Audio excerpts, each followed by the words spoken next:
Hey everybody, Allan Sanders here with the Artist Series, and today I've got my buddy Chance Coppedge in here with me.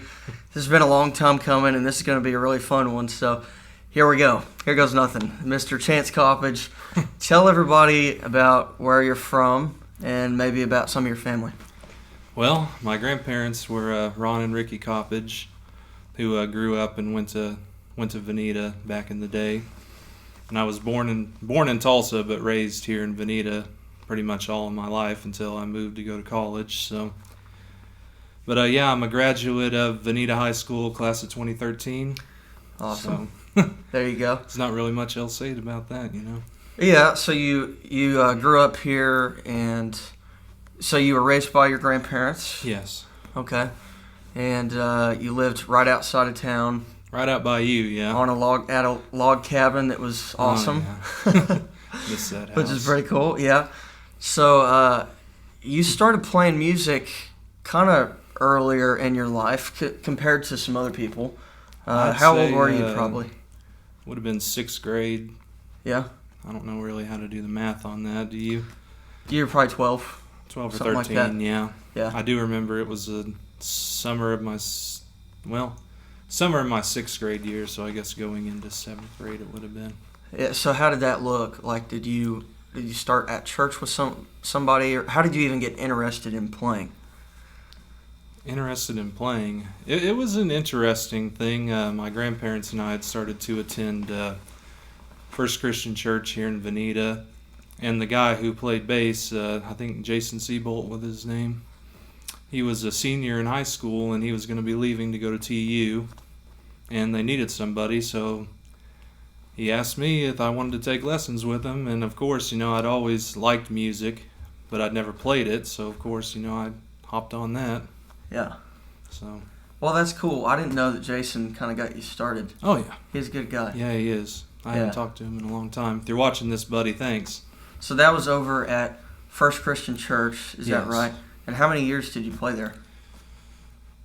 Oh, it would have been up through... All the way through high school, probably, right? Because I know Bryce and Clay Decker were there with me Yes. at the end before they graduated, Mm-hmm. so it would have been right around the time that you and I started to do our little thing with Dan. Right, yeah. So Right before that, you were playing in church, and then you started playing in the high school band as well, right? yes, my 8th grade year, I wanted to do jazz band, which normally jazz band was a junior-senior class. Like, you had to get all the way through like concert band and marching band before you were allowed to do that, but they were in need of a bass player, so my 8th grade year I made sure to annoy Matt Young enough to let me in. So I actually remember that because Dan Day and I were sitting back watching you play with them one day. Yeah. And had no idea what I was doing. yeah. not in the slightest clue. And that's what Dan was like. I remember the very first time he played. It was up there at the middle school with the jazz band. Yeah. And A bunch of upperclassmen. yeah. And he's like, man, he has improved so much from the first time that we saw him. Well, I used to go to youth group parties at Dan's house with his sons and daughters were in the same youth group at FCC, so we'd go to parties over there, and of course I would go and talk to Dan about music because I knew he liked music, and he would try and show me some things, but at that point I didn't know what I was doing, so Yeah. I was still figuring out the basics of everything. Yeah, so how did you start to learn some of that? Like, did you read music, or Oh, no, you did not it by until ear? college. Yeah, The internet's a good thing. That's something, that's... try YouTube. Oh, yeah. It's I fun. would learn I could read letter charts, like worship charts. I think the internet is a good thing to a certain extent. It's like, it's great because there's so many different things that you could learn on there. There's so many different videos, but at the same time, there's so much content. It's like, where do I even start as a beginner? But you kind of found your way through that, which is pretty cool. I never went in there and put in beginner guitar, beginner bass. Mm-hmm. I had the in-person lessons with Jason, and then later on Bill Beard, the pastor of FCC. There you go. So I was learning the basics from them. I could read down the charts, like the chord charts. Then I would just go on there and put in like rock songs and just learn them like that. Or I'd find tab. I taught myself how to read tab. Yeah. So Well, let's talk about some of those different styles of music, because you play so many different things. It's insane. So I can think of one in particular that really defined a lot of your playing early on was some of the classic rock stuff and some of the other stuff. So tell us about some of that influence that kind of started you out a little bit. Well, the first band I can ever remember listening to really was Rush. Mm-hmm. My uncle got me in the car and put on Hemispheres, and from there, and every time after that, I would ask him to put that same CD in anytime I was in his truck or car with him. And that is literally one of the hardest bands to emulate, especially as a beginner. Well, you can't as a beginner, but at that point, I was young. I mean, this is before we even moved to that log house. I mean, it predated that. Wow. But I was pulled towards it. Mm-hmm. I gravitated towards it before I even realized I ever wanted to try to play it. I just enjoyed it. Yeah. I enjoyed listening to it. They do have a sound that is like none other. And you don't see very many bands like that anymore. That a lot of their albums were concept albums. Oh, yeah. And a lot of that sort of thing. So you weren't just learning a 3 or 4 minute song. Like, one song was like 8 minutes long. Oh, I wasn't tackling any of that at that time. I still don't gravitate towards their stuff just because of how hard it is. Yeah. But, yeah. But you did learn some of it. Oh, yeah. And I actually want to show everybody maybe a little bit of a clip of that. So let's take a look.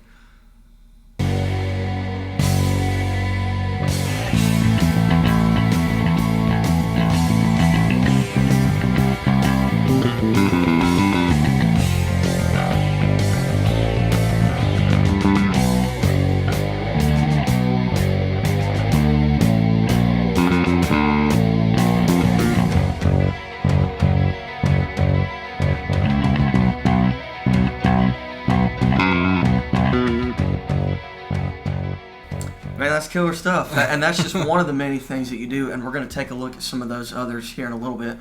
And that, I think that did shape a lot of your playing, and I noticed it in some of the stuff that we did. Yeah. So I met you actually earlier on, probably when we were in middle school. Do you even want to go into that story? You can say. I don't remember it.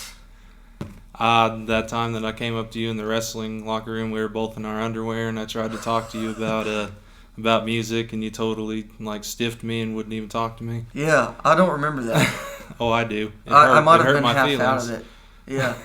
Well, we were both in our underwear, and that probably made you a bit uncomfortable. That was probably even more uncomfortable for me. Yeah. Yeah, I don't remember that necessarily. I've seen more of Chance though than I ever wanted to. I still want to see more of you. No, I'm good. You can tell how close we really are. but that, like I said, that kind of defined a lot of the stuff that you were doing when I met you. And the first time that I played with you, I was at the middle school, and I asked you to come play some bluegrass with me. And I was like, hey, just come up and play some acoustic guitar.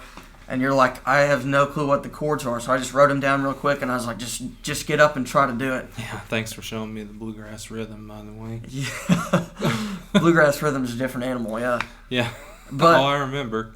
But you got up and did it, and that kind of led to a whole other chapter of your playing and of your life, which was a lot of what we got to do together, and how our friendship kind of formed through that, which was through Coyote Hill Bluegrass. Mm-hmm. Maybe talk about just some of the fun times that you had on that. Some of the crazy stuff we got into. Like we traveled quite a bit. There's too many. You know.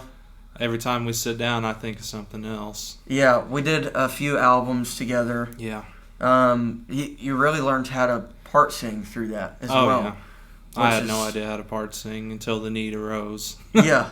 I remember us sitting in the closet in your house and trying to teach you how to part sing while recording. We were recording it all. God, we spent like 2 hours on some of those parts. U-hauls to heaven. But today, I mean, you can part sing with the best of them, which is pretty cool. I don't know about that, but yes, I can hear them. I think you can. Yeah, you can hear it a lot better, which is pretty cool.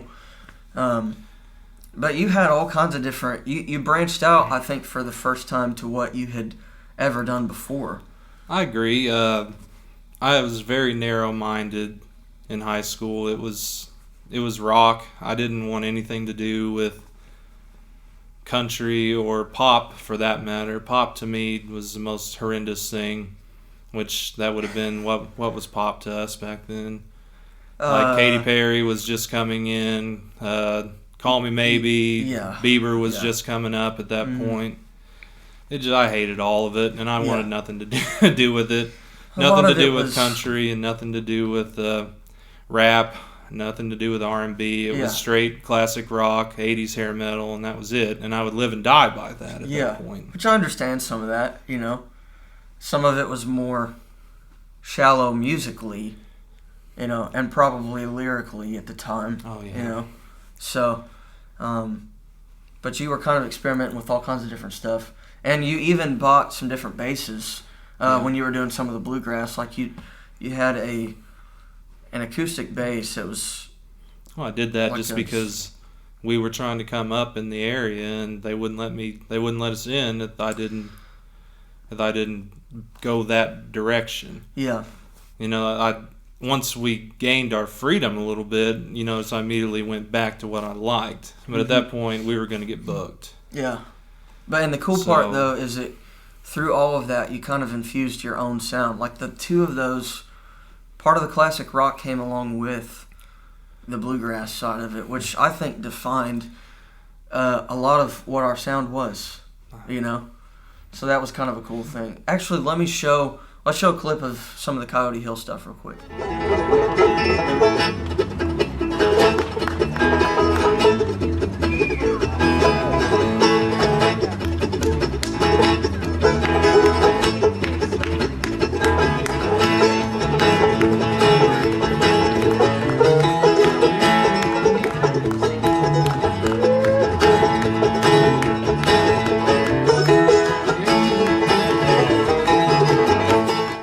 Yeah, so that's just a little bit of what you did, and bass solos in bluegrass were like unheard of.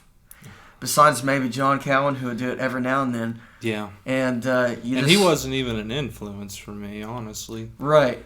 You know, it just I wasn't super interested in what bluegrass bass was and still is. Mm-hmm. But nowadays, I almost feel like, you know, this is another Rush reference too. They always said, like, when they did those 2112 albums and they did Hemispheres, it was such difficult music that they almost caught themselves being exhausted by it, and then they would throw themselves back the other direction to try and correct. Yeah.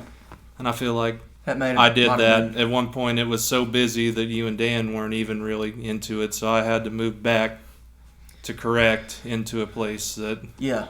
Because you throw some ghost notes in there, and stuff like that. So that's pretty. The perfect marriage definitely came along. Oh, I think so. When Bridge came out, near the end, it was finally. Yeah. So. But that, that whole season of your playing was great for the both of us, I think, and it got you and I both experience as to what it would be like to go on the road for a little bit. So we would go out for.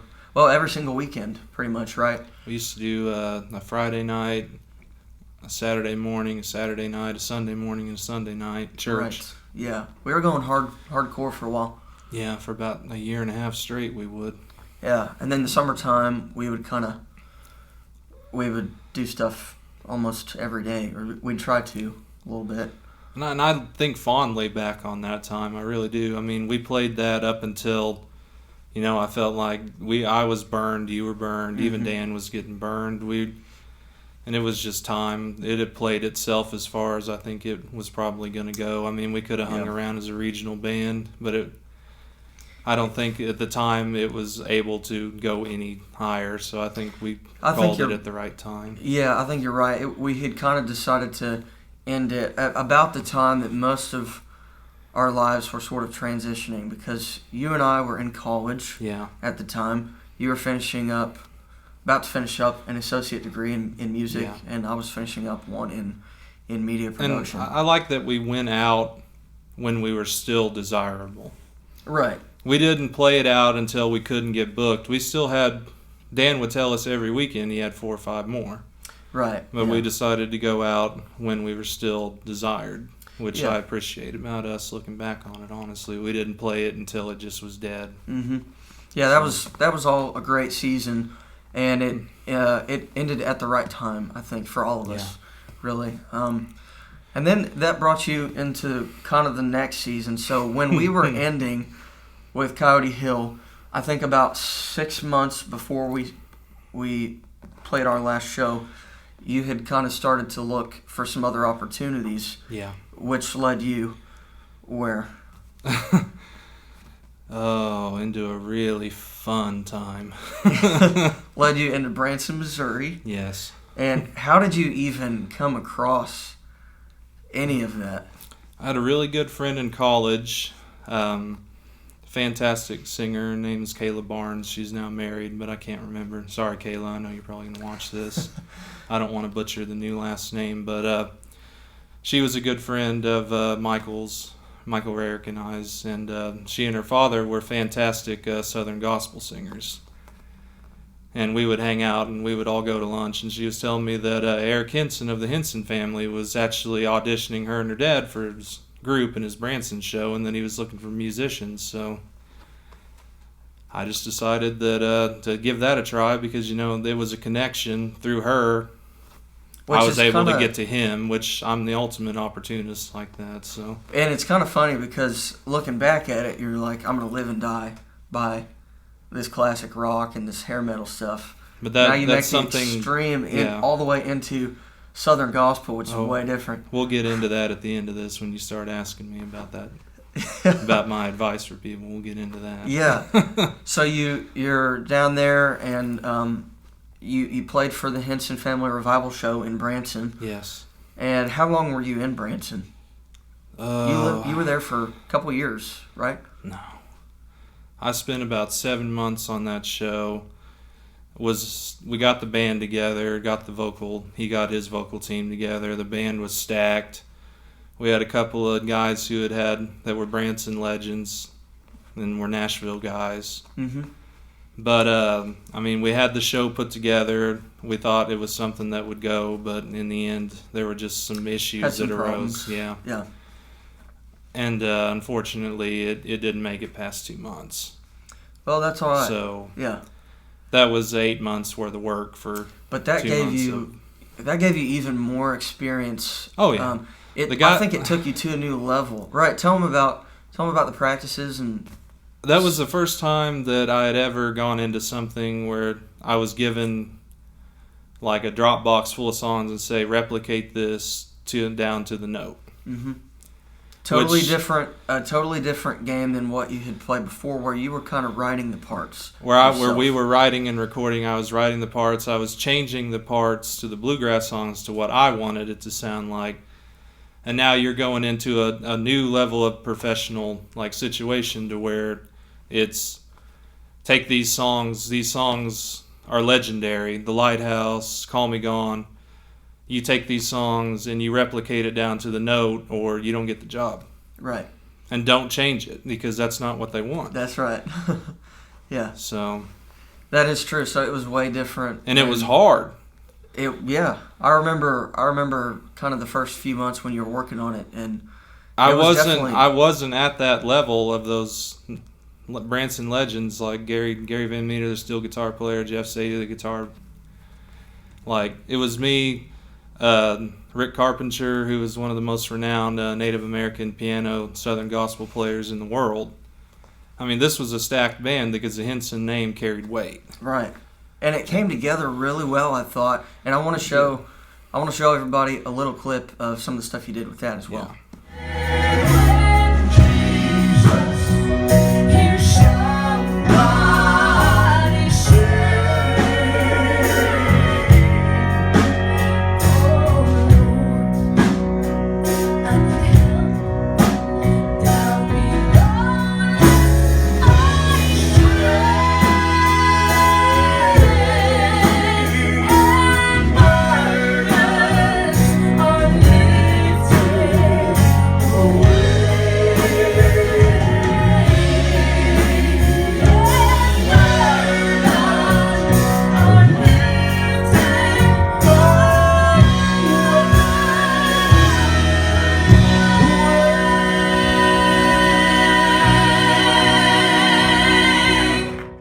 So that's just some of the stuff that you did with the Hensons. And it was great stuff. And, that it was one of those situations like I was telling you before, you come into it and you're not ready.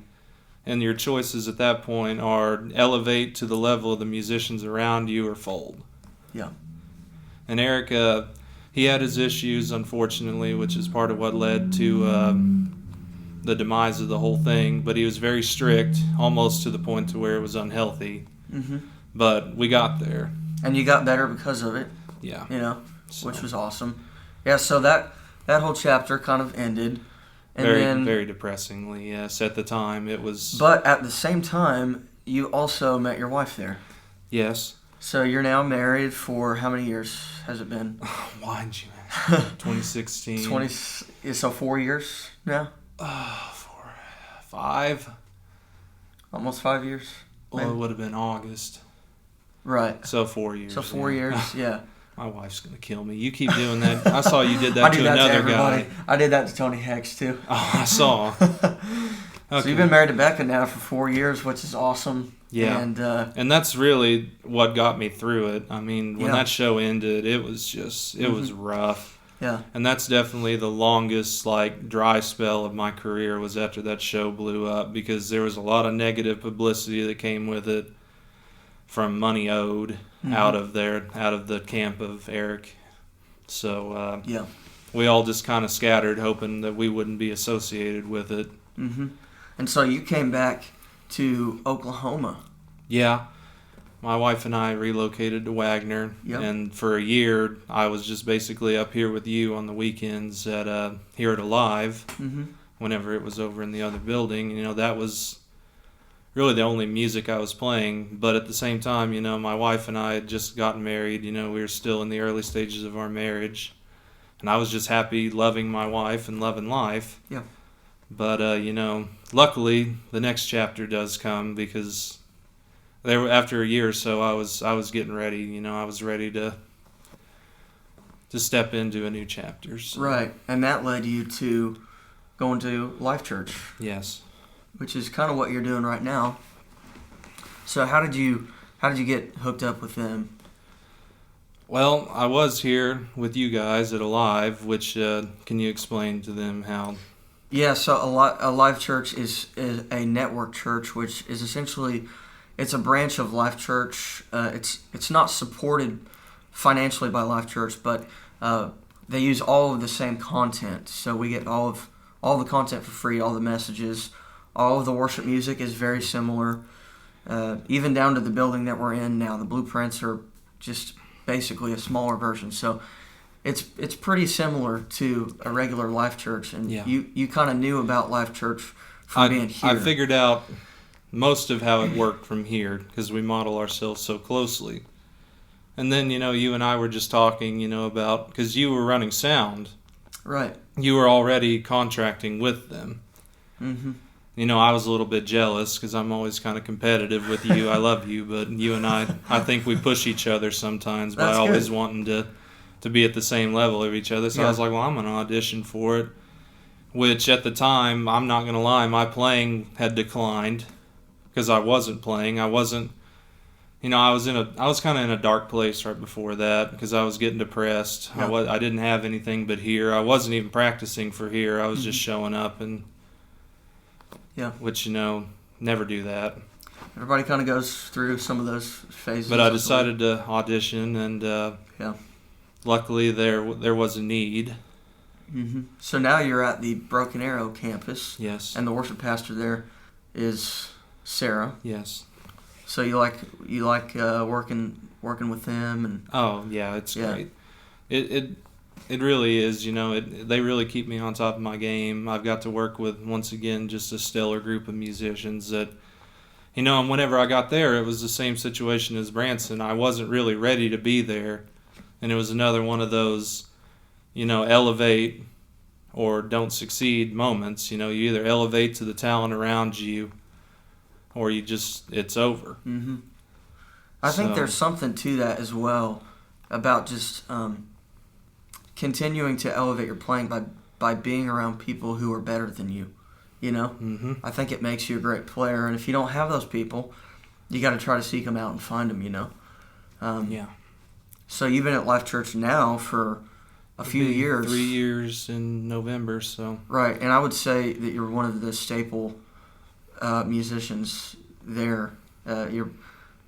You're one of the sought-out bass players in the area, in the Tulsa area. So that's and cool. every bass player in the Tulsa area for Life.Church is fantastic.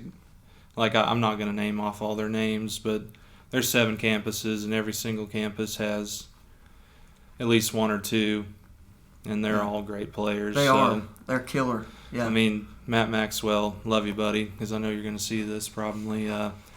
He was with the Swan Brothers. Yeah. He's with Lauren Elena now. They've done Good Morning America and everything, and he and I'll call him, and that's another thing, always seek out guys like that. If you ever have questions or anything, I mean, I'll call Matt just to talk. Yeah. Because I value what he has to say, and I value his input on things. Yeah, that's cool. So nice. So you're doing a Life.Church, but you're doing a Life.Church, and you're doing some other stuff as well on the side. You've been putting out a lot of videos recently, and one of the most well-known is kind of a random genre, it seems like. So what type of a genre would you even call that? Just Hispanic? Tejano. Tejano? Okay. Yeah. So, in Selena style, kind of the pop. So you were putting out like cover videos, and did someone ask you to cover one of those or something?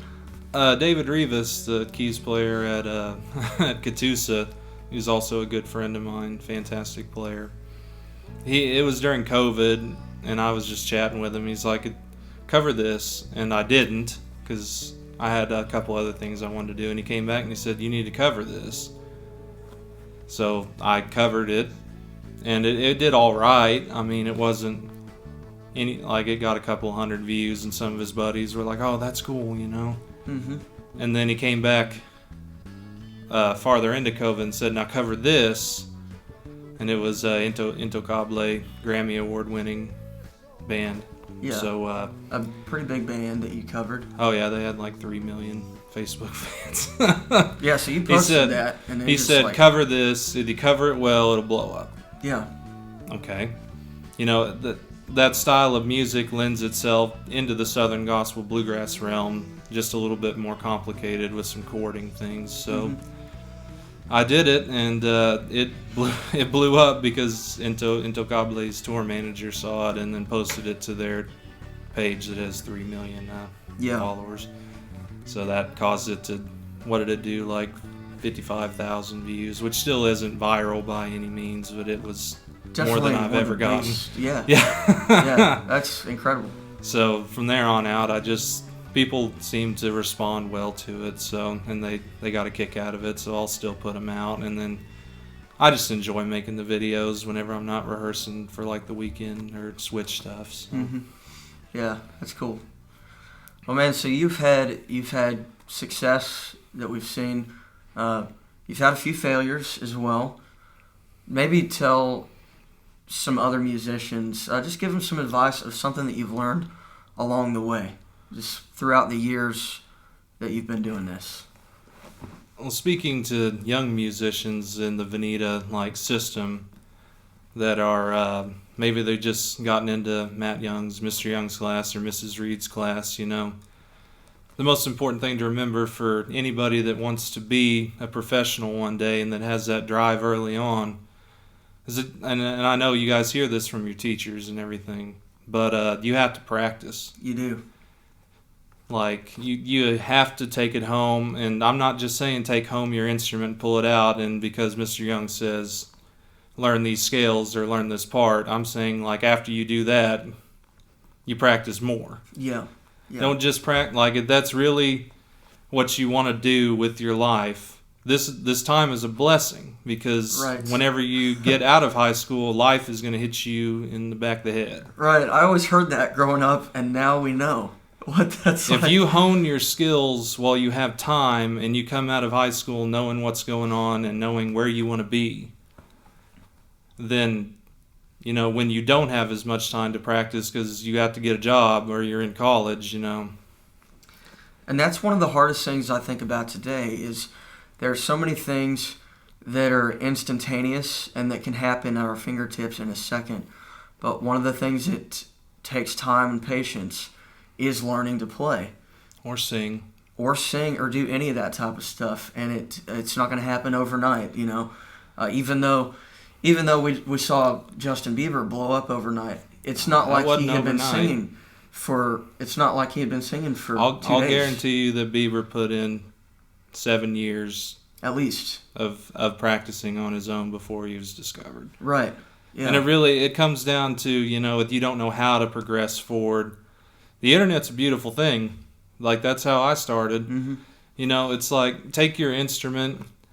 When you're first starting out, take your instrument. You think of who's the legends of this instrument. You know, Buddy Rich on drums, Charlie Parker on sax, guys like that. Go and look up some of their stuff. Mm-hmm. And listen to it. Try and emulate it. And here's what's going to happen. You're going to fail miserably, and you're not going to be able to emulate it. Right. And then that exactly, and that's where this comes into play. That's the biggest point in your early careers, whenever you realize, I can't do this. Right. But maybe I can. Yeah. At some point. Well, and it's the same even as you get farther along, even as you're more experienced. I think to maintain what you can do, you have to continue to practice and continue to do it. You know. Because if you don't do it, you lose it, right? Whenever I came out of this town, I thought I was a hot shot. And I didn't have a clue. And I learned really quickly that I was a little fish in a big pond outside of Veneta. And there was some big fish out there, and there are still big fish out there. Right. There's always going to be somebody better than you. It doesn't matter if you're Geddy Lee. There are better bass players than Geddy Lee. Yep. There are better bass players than Victor Wooten. There are better drummers than Buddy Rich. Yep. That probably nobody's even heard of sometimes. You know? Like, even the monsters and the legends. Yeah. There's probably somebody out there that plays better. And you know what? Every single one of those legends at the time, they realized there's somebody out there better than me. Yeah. So Buddy Rich practiced. Yep. They all practiced. Mm-hmm. And then it's like, you see people like, who's some of the ones now that are like... they all practice too. They have to. Yeah, yeah. Even the pop musicians, they're all still pushing to get better. Mm-hmm. Now, maybe not all of them, but yeah. Oh man, that's great advice, especially for people who are starting out, and it's a lot more frustrating to sit down for hours and try to learn it. But that is the way that you do it, and that's the way you have to continue to do it. And if you're in the middle of that same place that I was after Branson, you know, I have some buddies that I know that went to Veneta that I see them on social media. They're down, they're hurting, it's not working. Those guys you have to realize that every failure is a stepping stone to success. Yep. But you have to stack those failures, and you have to use those to step up to the next level. That's gold right there. Yeah. I mean, awesome. Branson was the worst failure in my career. Yeah. It was the hardest thing that I've ever done, and it failed miserably. But looking back on it, I got to play with some monster musicians. They took me under their wing. They taught me more about music, and I was actually able to use some of those skills to step up to the next level. Opportunities will always be there. Yeah. Yeah. You just have to be ready when they come around, because they're not going to wait. Yeah. Don't quit working on it. Yeah. That's great, man. Well, I hope you enjoyed hearing some of Chance's music. Do you have any projects or anything that you're working on right now, or any events coming up?